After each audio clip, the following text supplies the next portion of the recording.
Yeah. It is the Stephanie Miller Show. You know things are bad when Sarah Kendzior is the feel-good interview of the morning. She tweets, purged agencies, packed courts, government above the law, kleptocracy, embrace of using military against citizens, Dems, FBI, Mueller. No one is checking Trump's autocratic abuses of power, which will go on with incredible consequences unless people do something. Rockstar cheers. Terrifying shivers up the spine. Good morning, Sarah. Good morning, Sarah. Good morning. You know it's bad when I'm already having a nervous breakdown, watching you on AM Joy going, get me Sarah Kendzior. I need to be scared even more this morning. But yeah, not good times. Like I look back when I first went on your show a month or two ago, and like those were the happy days. So I don't know. Good times. Sarah, this is the thing though. Except for you and a few select people, we have Proud Resistor coming in. Who's here, Malcolm Nance. I mean, there are so few people whose hair is on fire to the correct degree, in my opinion. This is what you have been screaming about forever, and you've been right. You are an authoritarian scholar. You've been right about everything that is happening. And it is, I would have to say these last few days have been the most terrifying. Would you say?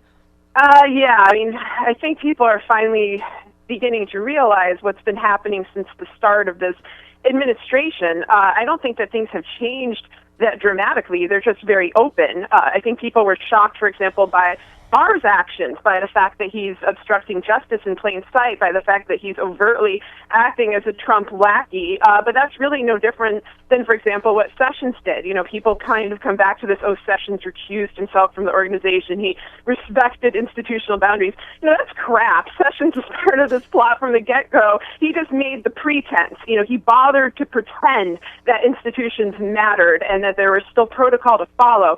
Barr is flat out behaving as if he is above the law, as if Trump is above the law. So are others in the Republican Party. Pelosi and other Democratic leaders on the whole have been weak. They have not been standing up to them. They have not been pursuing, the tools at their disposal, including impeachment. And so I think that leaves Americans frightened because we can all see with our own eyes and ears what's happening, and we're seeing a very insufficient response to it, including, as you said, an inefficient emotional response in terms of how bad it is. Sarah, I was honestly like, I will confess, I'm a Pelosi fan, and I was like, I confess I get where Maxine Waters can be hair on fire, but as leader, she has to say, let's wait for the Mueller report so we don't look like we're rushing. But you're right, Sarah. When I was about to say, who could have seen this? You could have seen this coming, where we weren't going to get the Mueller report unredacted the way, according to the law. We weren't going to get his tax returns as is, according to the law. So now what? Right? As you said, you tweeted, when I've been saying and warning about authoritarianism nonstop on AM Joy for 3 years, I was not exaggerating. It breaks my heart to see it play out, but do not bow down. Do not accept it. You deserve better than this. And when even you could give me hope and have a fighting spirit, Sarah, it made me get up again this weekend and go, yes, we have to do this, right? Oh, yeah. I mean, I definitely don't want people to give up. We do deserve much better than this. This is our right. They are violating our basic constitutional rights, which still exist. And, as I studied authoritarian states, as I interviewed dissidents and exiles from those types of countries, one of their tactics was basically to behave as if the rule of law still mattered, as if it was applied to everyone, as if officials should have to follow it and must be held accountable to follow it, even though this is something that was very unlikely to happen in reality. Because what that does is at least it doesn't crush you inside. It sets a standard. It sets a moral code. It reestablishes that your conscience still matters in the face of, brutal oppression, in the face of open lying, of gaslighting. Part of this struggle is to just, live honestly, to recognize the truth, even if the truth is terrible, and even if people are treating the truth as if it doesn't matter at all. It still matters, or they wouldn't fight so hard to suppress it. And, that's true, of course, with the Mueller report. Although I have to say, one thing that I think people are kind of learning the hard way is not to put their hopes in a savior and not to expect institutional figures to rescue them, whether it's Mueller or Pelosi. I have some suspicions about Mueller's own possible complicity here. I feel like if he was truly a patriot, he would be speaking out right now and telling America what was in the report, or at least acknowledging that Barr had summarized it incorrectly, which is what his team claimed. And he could journals. He can bring it to Jerry Nadler. I mean, legally, he can bring the report. Mueller himself can bring the report to Jerry Nadler. Yes, exactly. And he's refusing to do that. He's refusing to clarify his own 2-year investigation. And we know he's a close friend of Barr. We know that a lot of the crimes committed by Trump's team happened while Mueller was the head of the FBI and he didn't arrest them.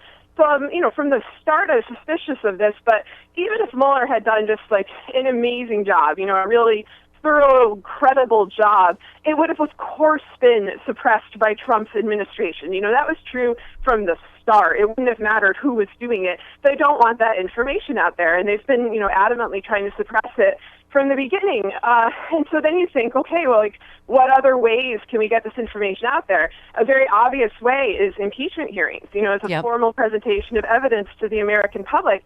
And Pelosi struck that down preemptively before the Barr memo even came out. And so all of that is discouraging, and I do think but she said, have to take matters into our own hands. Yeah, I hear you, Sarah. But I mean, she said yesterday on 60 Minutes, we must have the Mueller report. I mean, I think that, again, she could have talked to you, but I think she didn't see that part coming. That she thought we'll get the Mueller report, then we'll make a determination. Well, of course, they're preventing us from even getting the real Mueller report. So you're right, we're at a different place now. You tweeted this morning, United States added to the list of most dangerous countries for journalists for the first time. Like, how many? You're only one woman. How much can you scream this authoritarian alarm over and over again? It is very frustrating, and it's frustrating to me to some degree to feel alone in this. I mean, not entirely. You have others like Malcolm, David K. Johnson, Fernando Armando. There are other journalists out there saying the same thing because we see what's happening in plain sight. And, that's the importance of journalism, is to continue to try to get at this truth, to continue to try to inform the public. What's not particularly fun is that it's also the job of Congress. That's the job of the Department of Justice. And they are not doing their jobs. Like, that has fallen on the shoulders of average citizens who are kind of filling in for all these negligent officials. And, that's a shame. But the thing with Trump is that so many of his crimes and so many of his atrocities were committed in the public domain, were even confessed to by him. So it's not quite that we don't know what's going on. We don't know why no one is being punished. We don't know why there are no consequences for what's going on. That's the question that I'm trying to find out the answer. No, a few weeks ago, that's why everybody was going crazy on Twitter, because you were just like lost it on Joy's show. You were like, no more letters, no more this. People need to be indicted now. I mean, this is like, we're beyond. I was saying, we're like arrestable offenses. We're not even at impeachable or indictable. I mean, this is where the weekend, Sarah, when we go, he orders the head of Homeland Security to break the law, and he'll pardon him. He orders border agents to break the law, forget judges. Am I missing anything? Internment camps on the border, releasing immigrants into sanctuary cities, inciting violence against a sitting United States Congresswoman. This is the weekend I woke up and said Sarah Kendzior is too understated. You talked about Beto, and you said this is not about campaigning. You appreciated his speech. You said this is about the atrocity of now, the urgency of now, and he gets that, and we need everyone to get it, right? Yeah, we don't have time to waste. We never have had time. Back in November of 2016, I was basically like, we have 2.5 months. Like, we have the time from now until he gets into office. And then all of these institutions that you count on, all of these checks and balances that you think will remain, will be gone probably within a year and a half time. And that's what happened. And, despite the fact that happened, we still have to continue to fight. And all of this looking to 2020, like 2020 is now the new savior. Like, first it was Mueller, then it was Pelosi. Sarah, now it's like, we're going to vote them out. But that's not going to happen if there's not a free and fair election. I hear you. I could talk to you all day long. I hate it when I have a hard break. And Sarah Kendzior, thank you so much for being on that wall for us, Sarah. Appreciate it. Thank you. All right. Oh, my God.